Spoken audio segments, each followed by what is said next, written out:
بخشے فیض عالم ہزارے نور خدا ناک سارا پیر کامل کامل آرا رہنما گنج بخشے فیض عالم ہزارے نور خدا ناک سارا پیر کامل کامل آرا رہنما گنج بخشی ہے تیری مشہور داتا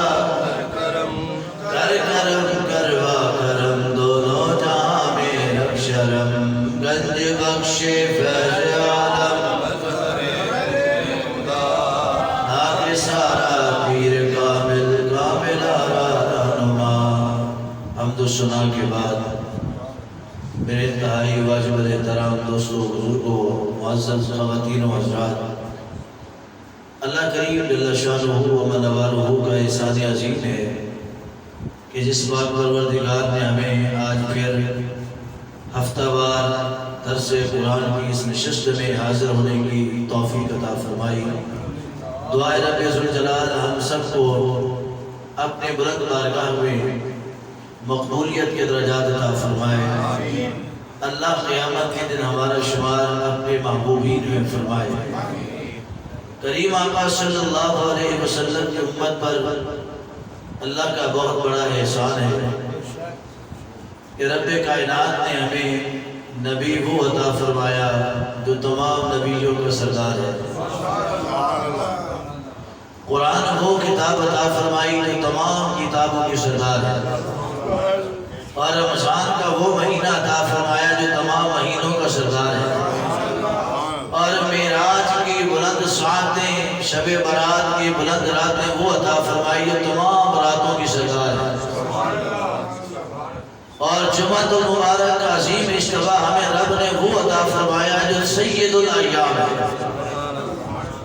کتنے ہم خوش وقت ہیں، کتنے خوش نصیب ہیں کہ رب کائنات نے ہمیں اپنے محبوب کی امت میں پیدا فرمایا۔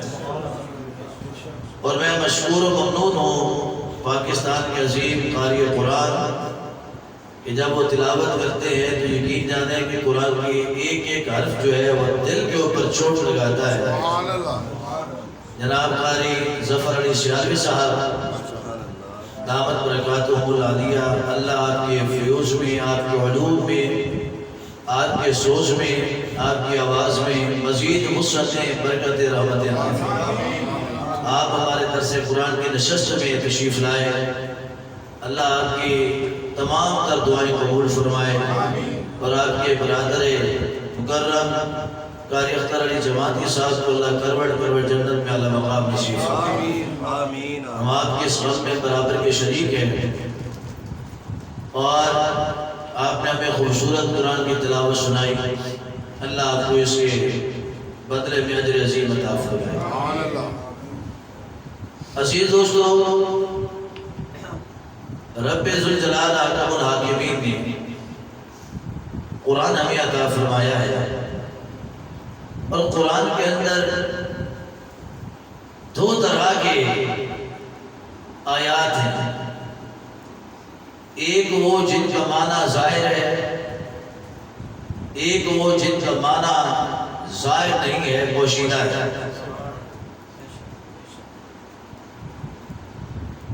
محققین، محدثین، مفسرین،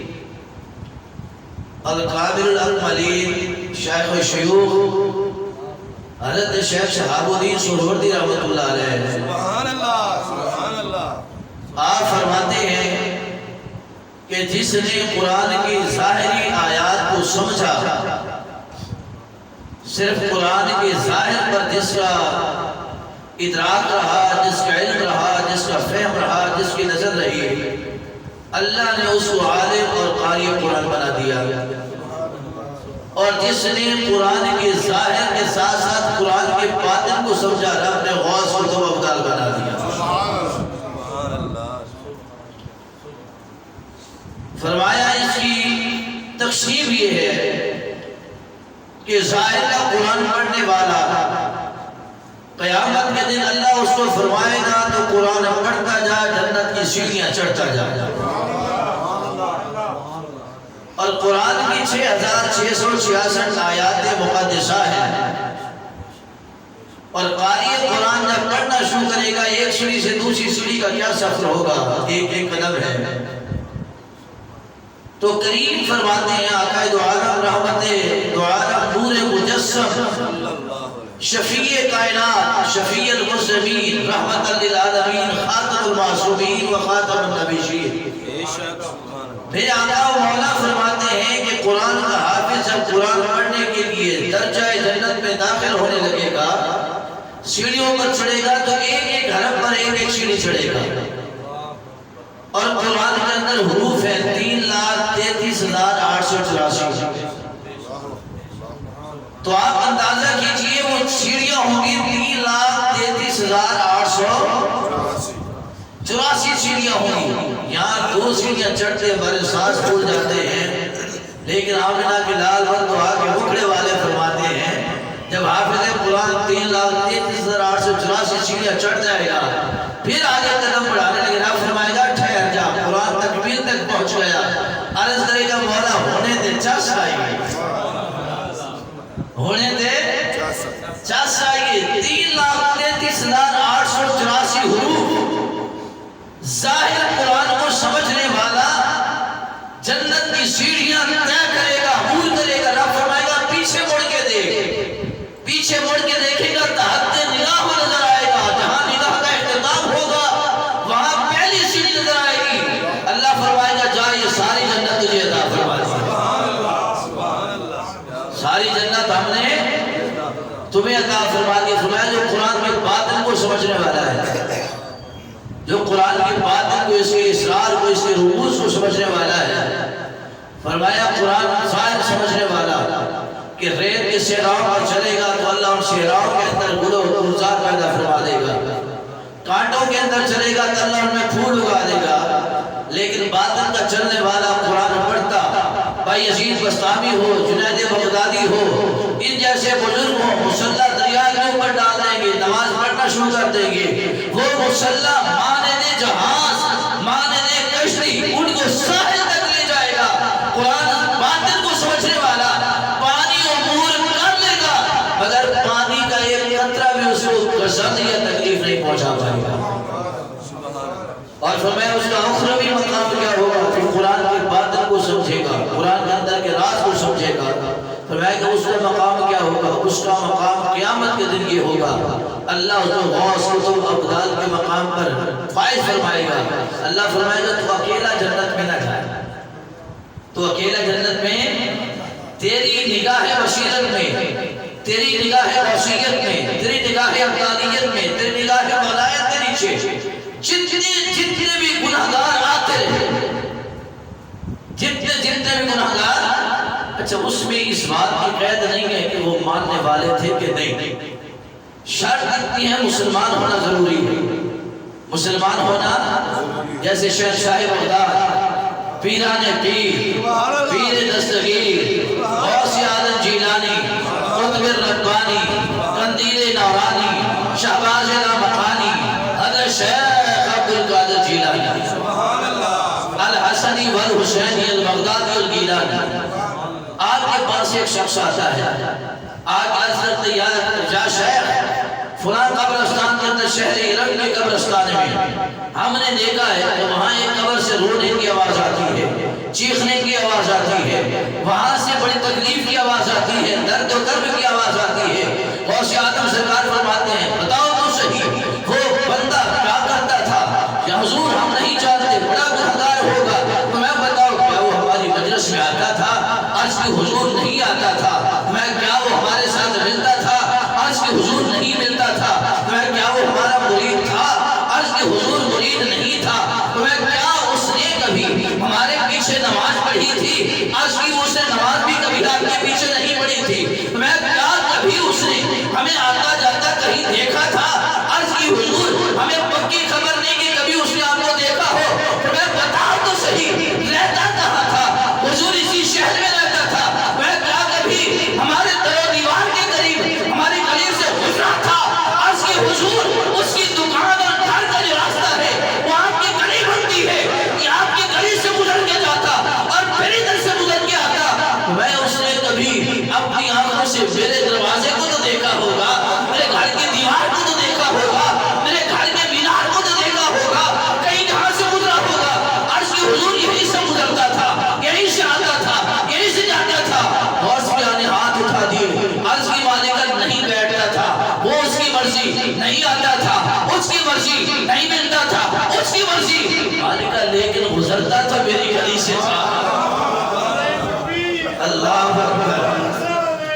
رسول اللہ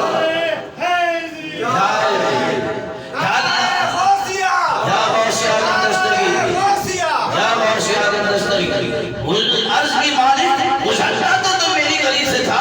میرے دروازے کو دیکھتا تھا، میری دیوار کو دیکھتا تھا، دروازہ جس سے میں گزرتا ہوں، دیوار جس کے ساتھ میری نسبت ہے، یا اللہ انہی سے گزرتا تھا، اس کے گناہ معاف کر دے۔ ابھی دعائیں آواز جاری تھی، وہی شخص دوڑتا ہوا قبرستان میں جاتا ہے، پورا دن بیٹھا رہا، پوری رات بیٹھا رہا، وہاں سے کوئی رونے کی آواز نہیں، کوئی چیخنے کی آواز نہیں، واپس آتا ہے اور کہ حضور اب رونے کی آواز نہیں آتی، میں کیسے آئے؟ رب نے اس کی قبر کو جنت کا باغ بنا دیا ہے۔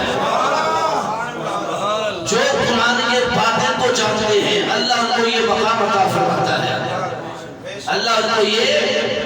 مقام عطا فرماتا ہے۔ قرآن پڑھنے والے بھی آتا ہے، قرآن پڑھانے والے بھی، جنہوں نے قرآن پڑھا وہ بھی قسمت والے، جنہوں نے قرآن پڑھایا وہ بھی قسمت والے۔ ان سے بڑا قسمت والا کوئی ہو سکتا؟ سب سے بڑا خزانہ رب نے جو مسلمان کو عطا فرمایا وہ قرآن، اور جس کے پاس یہ خزانہ ہے سب سے بڑا امیر وہی ہے۔ کیوں امیر ہے؟ میں اگر کسی کو امیر کہوں تو میری سند جھوٹی ہو سکتی ہے، میں کسی کو سردار کہوں تو میری دی ہوئی سرداری چھن سکتی ہے، میں کسی کو اعلیٰ کہوں اس کا اعلیٰ جو منصب ہے چھن سکتا ہے، لیکن جس کو رب اور اس کا حبیب کہہ دے، جس کو رب اور اس کا محبوب کہہ دے، رب کے محبوب نے کہا خیرکم من تعلم القرآن وعلمہ، فرمایا تم سب سے بہتر شخص وہ ہے جو قرآن کو پڑھتا بھی ہے، قرآن کو پڑھاتا بھی ہے، قرآن کو پڑھتا بھی ہے اور قرآن کو پڑھاتا بھی ہے۔ اب قرآن کے اوپر عمل کرنے والے کتنے خوش نصیب ہیں۔ رب نے فرمایا یا ایھا الذین آمنوا، اے ایمان والو، کن سے خطاب ہے؟ ایمان والوں سے۔ فرمایا ادخلوا فی السلم کافہ، اسلام میں پورے کے پورے داخل ہو جاؤ، اسلام میں پورے کے پورے داخل ہو جاؤ۔ اب بندہ عرض کرتا ہے اے میرے مالک و خالق، میں نے کلمہ پڑھا ہے مسلمان تو ہوں، میں نے کلمہ پڑھا ہے ایمان والا تو ہوں، میں نے کلمہ پڑھا ہے، میری زندگی نبی رحمت صلی اللہ علیہ وسلم کی محبت میں تو گزر رہی ہے، لیکن پھر بھی اسلام میں پورے کے پورے داخل ہو جاؤں تو میں کلمہ پڑھا ہے تو ایمان والے ہو گئے ہو، جب تم میرے محبوب کی سنتوں کو پاؤ گے تو پھر اسلام والے بھی ہو جاؤ گے۔ فرمایا کہ ایک دشمن ہے شیطان، ایک دشمن شیطان ہے جو اسلام کا مخالف ہے، وہ کیا کرتا ہے؟ جو کلمہ پڑھتا ہے اس کو اسلام سے دور کرنے کی کوشش کرتا ہے، اس کو اسلام سے دور کرنے کی کوشش کرتا ہے۔ وَلَا تَتَّبِعُوا خُطُوَاتِ الشَّيْطَانِ، اور کبھی بھی شیطان کی پیروی نہ کرنا، کبھی بھی شیطان کی پیروی، إِنَّهُ لَكُمْ عَدُوٌّ مُبِينٌ، وہ تمہارا بڑا دشمن ہے، وہ تمہارا کیا ہے؟ پاک نبی صلی اللہ علیہ وسلم نے فرمایا، اور آپ کا معمول تھا کریم کا، جب کہیں سفر پہ جاتے تو آپ 2 رکعت نفل ادا فرماتے سفر کے لیے، اور جانے سے پہلے کہتے یا اللہ میں اپنے مدینے کو تیرے سپرد کر کے جا رہا ہوں،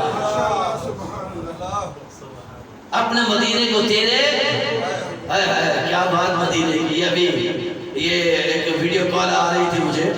یہ مدینہ شریف سے آ رہی تھی، حاجی بلال صاحب حج پہ تشریف لے کے مدینہ سے وہ دکھا رہے تھے کہ ہم روانگی مکہ کی طرف جا رہے ہیں، تو مدینہ کے منورہ کو سرکار سپرد کر کے جاتے اللہ کا، جب اللہ کے سپرد محبوب نے کیا مدینے کو تو رب نے کیا کہا؟ اے گناہگاروں یہ میرا محبوب کا شہر ہے، اور میرے محبوب نے اسے میرے سپرد کر دیا ہے، اور میں تمہیں کہتا ہوں وَلَوْ أَنَّهُمْ إِذْ ظَلَمُوا أَنفُسَهُمْ جَاءُوكَ، جانوں پر ظلم کر بیٹھو، ادھر ادھر نہ جانا، دائیں بائیں مت بھٹکنا، بلکہ تیرے حبیب پہ آ جانا، محبوب کی چوکھٹ پہ آ جانا، فَاسْتَغْفِرُ اللَّهَ وَاسْتَغْفِرَ الرَّسُولُ، رب تمہیں معاف کرے گا، کیوں؟ تمہاری معافی کی سفارش رسول فرما رہے ہیں۔ فرمایا جس شہر کو محبوب نے سپرد کیا رب کی، جس شہر کو سپرد کیا اللہ کے حوالے، اللہ کے محبوب نے، فرمایا کہ اللہ نے اس کے اندر آنے والے کو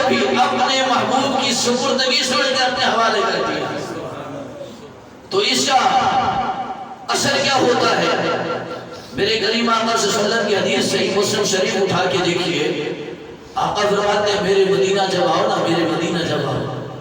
تو میرے مدینے میں رہنے والوں کو برا بھلا نہ کہو، ان کو برا بھلا نہ کہو، یہ دیکھا کرو کس کے شہر سے ان کی نسبت ہے،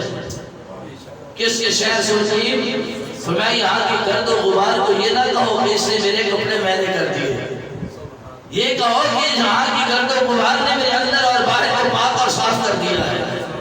اما عائشہ صدیقہ طیبہ طاہرہ زاہدہ عابدہ سلام اللہ علیہا ام المومنین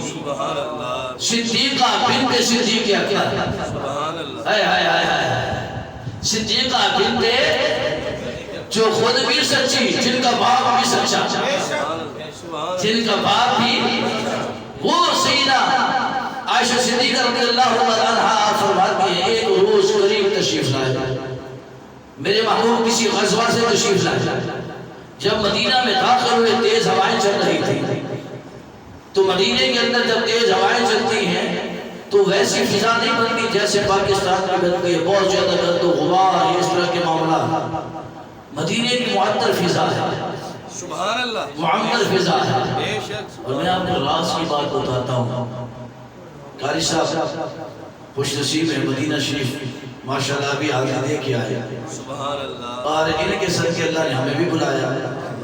یہ پہلے وہاں پر پہنچے، بعد میں انہوں نے دعا کی ہماری حاضری کیا، وہاں پر بعد میں پہنچے۔ مدینہ شریف میں جب بندہ جاتا ہے سوچنے پر مجبور ہو جاتا ہے کہ میں ننگے پاؤں بھی چلوں تو میرے پاؤں کو مٹی نہیں لگتی ہے، چاہے گلیاں ہوں، چاہے بازار ہوں، چاہے مدینہ طیبہ کا صحن حرم ہو،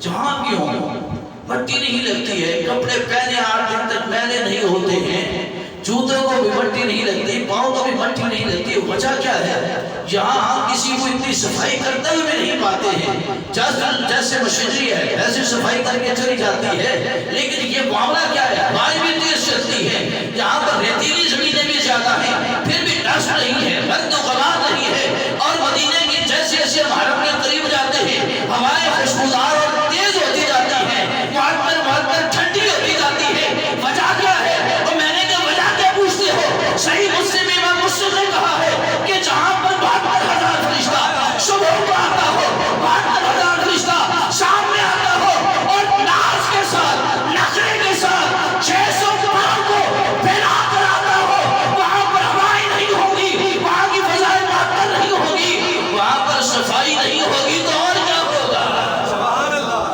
سبحان اللہ، میں کہ یہ آپ جا کے پوچھیں بولنے کے تاجدار سبحان اللہ، پیر نصیر الدین نصیر سے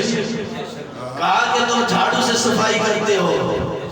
تم جھاڑو سے تم برش سے صفائی کرتے ہو، میرا دل کرتے ہیں پلکوں سے کیے جائے صفائی تیرے در کی، آئے ہائے ہائے، پلکوں سے کی جائے صفائی تیرے در کی، فرمایا کہ وہ تم پلکوں کی صفائی، میں کہ تم فرشتہ آتے ہیں نا، چونکہ ہم جب چلتا ہے اس امید میں ہیں پھر بھی بلائے جائے، لیکن جو فرشتے ایک مرتبہ جو آیا دوبارہ نہیں آئے گا، دوبارہ، اور جب وہ یہاں آتے ہوں گے تو کتنی ناز و نخرے کے ساتھ قطار در قطار لگے ہیں فرشتے، انتظار میں کھڑے فرشتے، میری کب باری آئے، میری کب باری آئے، کس وقت باری آئے؟ اب بندہ پوچھے کہ فرشتے کتنے ہیں؟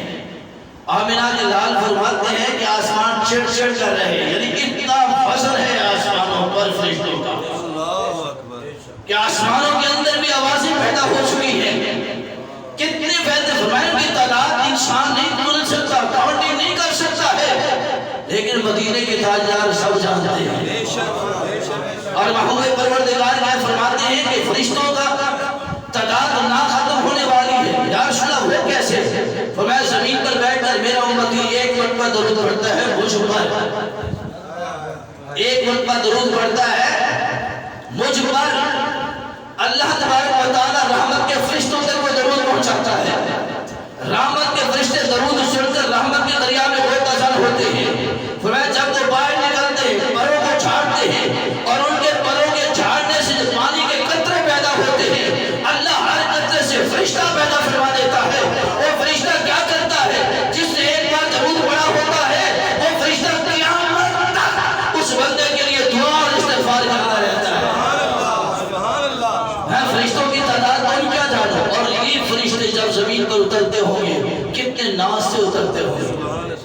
ایک ہم جیسے گنہگار جب مدینہ طیبہ پہنچتے تو ہماری کیفیتیں بدل جاتی ہیں، ہمارے انداز بدل جاتے ہیں، ہمارے طریقے بدل جاتے ہیں، لیکن جب فرشتے اترتے ہوں گے تو ان کی کیفیات میں جن کو پتہ ہے کہ ہم ایک ہی مرتبہ آئے ہیں، دوبارہ نہیں آ سکتے، دوبارہ نہیں آ سکتے، پھر کتنے انداز کے ان کی حاضری کیا ہے، ہم 20 سے 21 دن رہ کے آتے ہیں، اور فرشتے کی ڈیوٹی کیا ہے، جو صبح آیا اس سے شام کو چلے جانا ہے، جو شام میں آیا اس کی ڈیوٹی صبح تک مکمل اس سے چلے جانا ہے، اور ہم گناہگاروں پر کتنا کرم ہوتا ہے، کا مہینہ مہینہ اپنے پاس رکھ لیتے ہیں، سبحان اللہ سبحان اللہ، کتنی ان کی مہربانی ہوتی ہے، کتنی ان کی کرم نوازی ہوتی ہے کہ مہینہ مہینہ ہمیں اپنے پاس رکھ لیتے ہیں، لیکن ہم بد نصیب ہیں کہ ہم پھر بھی اس حاضری کے مفہوم کو، اس کے برکات کو نہیں سمجھتے ہیں کہ اس کی برکات کتنی ہے۔ میرے قریب آقا صلی اللہ علیہ وسلم سفر پر جاتے ہیں، دعا پڑھتے، یا اللہ میرا مدینہ تیرے سپرد ہے،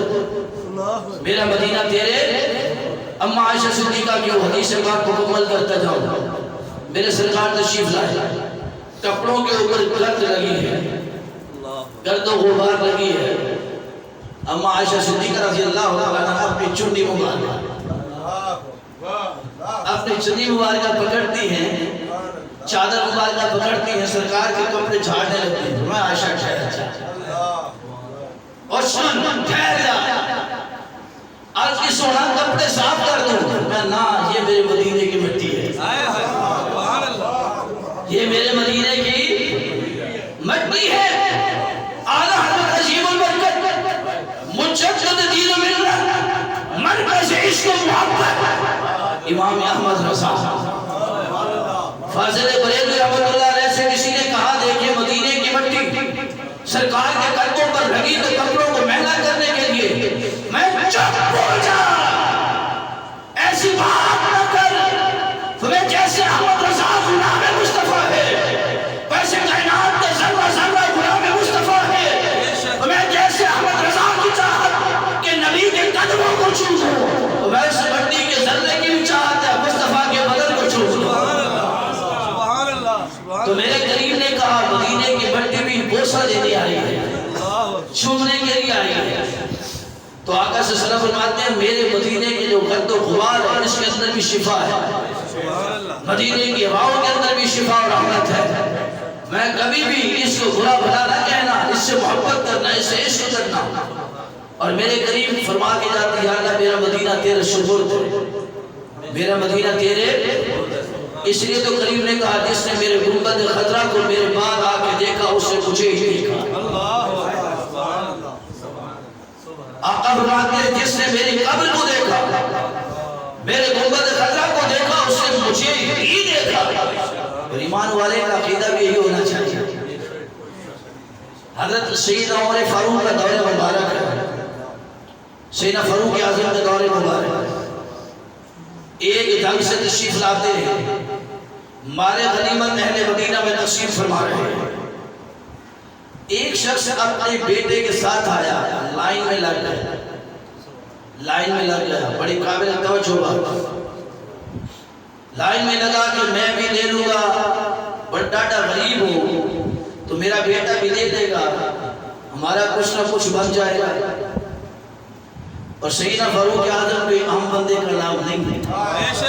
سبحان اللہ، سبحان اللہ، سبحان اللہ، فاروق اعظم کے اہم بندے کا نام ہے، میرے آقا فرماتے ہیں اے عمر تیرے سائے سے تو شیطان بھی ڈر کے بھاگ جاتا ہے، حضرت عمر کے اہم بندے کا نام نہیں ہے، بارگاہ مصطفیٰ کے منصور نظر ہے، محبوب نظر ہے، مطلوب نظر ہے، مطلوب نظر کیوں کہا کہ میرے نبی کے سوالات سے زائد صحابہ سارے مرید رسول ہیں اور عمر واحد مراد رسول ہے، ہر صحابی اپنی مرضی سے کلمہ پڑھ کے مسلمان ہوا ہے اور عمر مصطفیٰ کی مرضی سے مسلمان ہوئے ہیں، اور سیدنا فاروق اعظم آپ کی عظمت و شان یہ ہے، بارگاہ مصطفی میں مقام یہ ہے، مولا علی، مولا علی، سبحان اللہ، جے دو مولا علی، مولا علی، مولا علی، نعرہ حیدر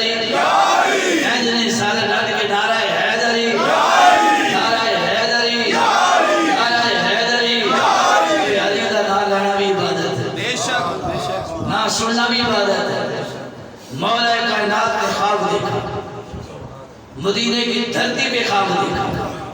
حضرت عمر کے زمانے میں خواب دیکھا۔ سبحان اللہ کیا خواب دیکھ رہے ہیں؟ صبح کی نماز کا وقت ہے، نماز پڑھائی ہے میرے مصطفیٰ نے، اور پیچھے نماز پڑھی ہے علی المرتضیٰ شیر خدا نے۔ نماز پڑھانے کے بعد اپنے والد نماز سے فرصت ہوتے ہیں تو سرکار محراب کے ساتھ ٹیک لگا کے بیٹھ جاتے ہیں ٹیک لگا کے۔ ایک عورت آتی ہے کھجوروں کا ٹوکرا لے کر، میرے پاک حبیب صلی اللہ علیہ وسلم نے اپنے ہاتھوں سے ایک ایک کھجور ہر صحابی کو کھلائی ہے، اور ان میں سے 2 کھجوریں میرے آقا مولا نے حضرت علی کو کھلائی ہے۔ سبحان اللہ سبحان اللہ کتنی کھجوریں؟ 2 کھجوریں کھلائی۔ 2 کھجوریں دوسری جب منہ میں تھی، مولا کائنات فرماتے میری آنکھ کھل گئی، وقت تہجد تھا اور منہ میں کھجور بھی تھی، کھجور کا ذائقہ بھی تھا۔ سبحان اللہ سبحان اللہ یہ تو نہیں ہے میرے آقا صلی اللہ علیہ وسلم خواب میں کھلاتے ہیں، نہیں، جو خواب میں ہوتا ہے وہ حقیقت میں ہی ہوتا ہے۔ اور میرے آقا فرماتے ہیں جس نے مجھے خواب میں دیکھا ہے اس نے مجھے حقیقت میں ہی دیکھا ہے۔ فرمایا کہ میری شکل میں شیطان کبھی آ نہیں سکتا، وائے صورت محبوب ہے جس کی صورت کو شیطان بھی اختیار نہیں کر سکتا ہے۔ حضرت علی پاک نے خواب دیکھا ہے، خوش ہو کے اٹھے، وضو کیا، تہجد کی نماز پڑھی، تہجد کی نماز پڑھنے کے بعد آزاد ہوئی، آزاد کے بعد بادشاہ نبی تشریف لائے، حضرت عمر نے نماز پڑھائی، سبحان اللہ سبحان اللہ حضرت عمر فاروق نے نماز پڑھائی۔ نماز پڑھانے کے بعد آپ نے سلام پھیرا اور حضرت عمر خلاف معمول، حسب معمول نہیں، خلاف معمول، نماز کا سلام کرنے کے بعد جب آپ نے منہ پھیرا صحابہ کی طرف، نمازیوں کی طرف، آپ اسی انداز میں بیٹھے جس انداز میں مولا کائنات نے رات کو پاک نبی کو دیکھا تھا۔ سبحان اللہ حضرت عمر اسی طریقے سے محراب کی ٹیک لگا کے اسی طریقے سے کاموں کا انداز کر کے بیٹھے۔ حضرت علی دیکھ رہے تھے کہ اچھا یہ ایک بات تو ہو گئی پوری، اب دوسری دیکھتا ہوں۔ اسی اسنا میں مولا کائنات فرماتے ہیں، یہ حدیث روایت کے علی المرتضیٰ سبحان اللہ سبحان اللہ کسی کمزور راوی کے نہیں، بڑے بڑے تگڑے جڑے کی ہے۔ آپ فرماتے ہیں اسی اسنا میں عورت ایک داخل ہوتی ہے، کھجوروں کا ٹوکرا لیتے ہیں، سبحان اللہ حضرت عمر کی خدمت میں حاضر ہوتی ہے کہ یہ ہدیہ ہے اور ہدیہ فی رسول اللہ ہے۔ صلی اللہ علیہ وسلم کملی والے آقا صلی اللہ علیہ وسلم کی خدمت میں ہدیہ پیش کیا، حضرت عمر نے اپنے ہاتھوں سے اسی انداز میں پکڑا، ہر صحابی کو ایک ایک کھجور کھلائی۔ حضرت علی کی باری آئی تو آپ نے ایک کھجور کھلائی، حضرت علی نے کھائی، کہا ذائقہ بھی وہی ہے، خوشبو بھی وہی ہے، کھجور بھی وہی ہے۔ سبحان اللہ پھر حضرت علی پاک کو دوسری کھجور کھلائی، حضرت علی پاک کے منہ میں کھجور تھی، دل چاہ رہا تھا تیسری اور بھی کھجور کھاؤ۔ حضرت علی کرم اللہ وجہ الکریم نے حضرت عمر کی طرف دیکھا، کہا عمر ایک کھجور اور دے دے، تو سیدنا فاروق اعظم نے کہا علی ضرور دیتا، پھر ضرور دیتا، میں آپ کی بات تو نہیں ٹال سکتا ہوں، کیونکہ علی کا عقیدہ، علی اور حضرت عمر کا عقیدہ یہ ہے کہ اگر علی موجود نہ ہوتے لاؤ لا کا علی شد آنا کا عمر، اگر علی موجود نہ ہوتا عمر ہلاک ہو جاتا، تو میں علی کا عمر کا عقیدہ یہ ہے، آپ نے کھجور مانگی ہے میں انکار نہ کرتا، اگر رات خواب میں میرے نبی نے علی تجھے تیسری کھجور کھلائی ہوتی۔ سبحان اللہ سبحان اللہ سبحان اللہ حضرت علی دیکھتے رہ گئے، کہا کہ عمر تجھے کیسے خبر؟ کہا کہ تجھے کھلا رہے تھے، مصطفیٰ مجھے دکھا رہے تھے، سبحان اللہ سبحان اللہ میرے مصطفیٰ مجھے دکھا رہے تھے۔ وہ حضرت عمر کا دور ہے، وہ شخص لگ گیا بیٹے کو ساتھ لے کر، بیٹے کو ساتھ لے کر لگ گیا۔ جب حضرت عمر کے قریب آیا نا، حضرت عمر پاک نے اس شخص کو حصہ دیا مال غنیمت کا، کہا اس کے بیٹا آیا، کہا کہ تو کون ہے؟ اس نے کہا میں ان کا بیٹا ہوں۔ تو حضرت عمر پاک نے کہا کہ میں نے آج تک کسی بیٹے کو باپ کے اتنے مشابہ ہی نہیں دیکھا۔ فرمایا کہ تیری شکل تیرے باپ کی شکل ہو ملتی ہے، 1% بھی اس میں کمی نہیں ہے. اس کا سبب کیا ہے؟ کیسے ہو گیا؟ اس شخص نے کہا جی اس میں بڑا ایک واقعہ ہے. واقعہ یہ ہے، یہ اس بات کو شیخ الشیوخ نے اپنی کتاب معارف المعارف کے اندر درج فرمایا ہے کہ جب بھی میں سفر پر جاتا تو نبی پاک صلی اللہ علیہ وسلم کی حدیث کو مد نظر رکھتا کہ قبل والد نے فرمایا کہ جب تم سفر پہ جاؤ 2 رکعت نفل پڑھ کے اپنے اہل و عیال کو اپنے رب کو سپرد کر کے جاؤ، اللہ کے حوالے کر کے جاؤ. تو میں ایک دن، میری بیوی حاملہ تھی، میں سفر پر جانے لگا تو میری بیوی نے کہا میں اس حال میں ہوں، آپ سفر پہ جا رہے ہیں، بچہ پیدا ہوگا تو میں کیسے کروں گی سارا کچھ؟ تو میں نے جاتے ہوئے کہا اے میری زوجہ، میں اس بچے کو اللہ کے سپرد کر کے جا رہا ہوں، اللہ کے سپرد کر کے جا رہا ہوں. میں چلا گیا. جب میں واپس آیا تو مجھے خبر ملی کہ میری بیوی فوت ہو گئی، حمل کی حالت میں ہی فوت ہو گئی ہے. بڑی تکلیف ہوئی. لوگ میرے پاس روزانہ آتے ہیں تعزیت کے حوالے سے، افسوس کے حوالے سے. کہنے لگا کہ لیکن جو ہی شام ہوتی تو ہم دیکھتے تھے، لوگ بھی دیکھتے کہ میری بیوی کی قبر سے روشنی نکلتی تھی باہر، جیسے کوئی دیا جل رہا ہو، کوئی چراغ جل رہا ہو. تو ایسے ہی نہ فاروق اعظم، میں اپنے علاقے میں جو مقتدر صحابی تھے، عالم تھے، فقیہ تھے، ان کو ساتھ لیا اور ہم نے جا کر قبر کشائی کی. جب ہم نے قبر کھودی تو اس قبر کے اندر میری بیوی کفن کے اندر لیٹی ہوئی تھی، اس کے ساتھ یہ میرا بچہ کھیل رہا تھا،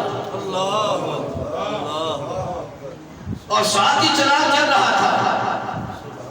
ہم حیران ہو گئے. غیب سے آواز آئی، اے میرے بندے، اگر تو بیوی کو بھی میرے سپرد کر کے جاتا، جیسے قبر کے اندر تیرے بیٹے کی حفاظت کی ہے، ویسے تیرے گھر میں ہم تیری بیوی کو بھی باحفاظت زندہ رکھتے. اور ہم نے اس کو تیرے مشابہت میں اس لیے رکھا ہے تاکہ کوئی عام بھی اس قبر کو کھودے تو اس کو پتہ چلے یہ کس کا بیٹا ہے، سبحان اللہ، یہ کس کی اولاد ہے، یہ کس کی نسل ہے. تو سیدنا فاروق اعظم سجدے میں گر گئے، کہہ گئے مالکہ تیرے حبیب نے کیا ہمیں سبق عطا فرمایا. ایک بات کہی کہ جب تم گھر سے نکلو اپنے معاملات، بال بچے سب رب کے سپرد کر کے جاؤ. یا اللہ آج پتہ چلا کیوں مصطفیٰ کریم نے فرمایا تھا کہ جو اللہ کے سپرد چیز ہو جاتی ہے وہ کبھی ضائع نہیں ہوتی، وہ کبھی ضائع نہیں ہوتی ہے. تو ہمیں بھی یہی طریقہ اپنانا چاہیے کہ جب ہم سفر پر جائیں 2 رکعت نفل ادا کریں. نفل ادا کرنے کے بعد یہ دعا کریں یا اللہ میں نے اپنے گھر کو، اپنی اولاد کو، اپنے مال کو، اپنے آپ کو تیرے سپرد کیا. تو یقین جانیے اللہ حفاظت فرماتا ہے. اللہ کیا کرتا ہے؟ اللہ حفاظت فرماتا ہے. یہ اس کی کرم نوازی ہے، یہ اس کی رحمت. جو اللہ کی حفاظت میں آ جاتے ہیں تو پھر وہ ہمیشہ زندہ و تابندہ رہتے ہیں. ایسے جب فوجی جاتے ہیں نا، مجاہدین جاتے ہیں جہاد پہ، تو وہ نکلتے سے پہلے کہتے ہیں یا اللہ تیری راہ میں تیرے نام پہ اور تیرے ہی حوالے ہو کے آ رہے ہیں. تو آواز آتی ہے تم میرے حوالے ہو تو پھر فکر نہیں کرو. جسم کے ٹکڑے ٹکڑے ان کے ہو جاتے ہیں. لوگ کہتے ہیں یہ مر گیا، رب کہتے ہیں نہیں یہ زندہ ہے. یہ کیا ہے؟ زندہ ہے. اور اس کی زندگی اتنی حسین ہے، وَلَا تَحْسَبَنَّ الَّذِينَ قُتِلُوا فِي سَبِيلِ اللَّهِ أَمْوَاتٌ، ان کے مردہ ہونے کا خیال بھی نہ کرنا. بل احیاء عند ربہم یرزقون، اتنی عظیم اور حسین زندگی ہے کہ رب ان کو کھلا بھی رہا ہے، پلا بھی رہا ہے. جو اللہ کے سپرد ہو جاتے ہیں کبھی مرتے نہیں ہیں. اللہ تبارک و تعالی ہم سب کو تعلیمات محبوب کو اپنانے کی توفیق عطا فرمائے اور ان اسباب کو یاد کرنے کی توفیق عطا فرمائے. آمین ثم آمین.